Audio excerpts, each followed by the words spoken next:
今日新闻头起先，特别来看伫咧昨下晡伫台北市一件死亡的车祸，是一台民间的救护车载病人要转院，过红灯驶过路口的时阵，煞去弄到一台乌托拜，对方不幸死亡。这当时的救护车驾驶，毋但是无救护车的驾照，甚至是连这一般的驾照都无。查落，阁发现讲，伊是挂名这救护车公司的负责人，目前是已经依照过失致死罪甲侦办。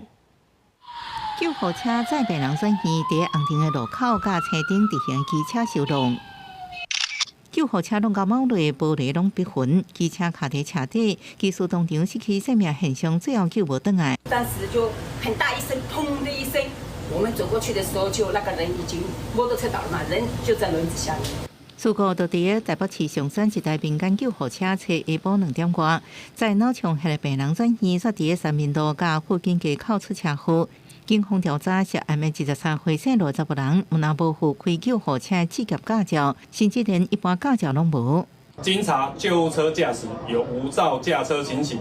现场已举发违规。这无正驾驶佮挂名公司负责人，便讲出车进前无其他员工在场，就去将病人转院，才一人出勤，违规开救护车，被依照过失致死罪嫌侦办。肇事卢男领有 EMT 证书，且登记为该公司的救护人员。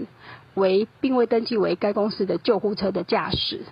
依照《紧急医疗救护法》第41条规定，最高可处新台币50万元罚款。涉嫌这间救护车公司去年6月得到许可设立做救护车相关业务，就算新北市卫生局表示，为业者申请的相关审查到温准设立了后，每年定期查核拢咧做，即卖也是出现空棚。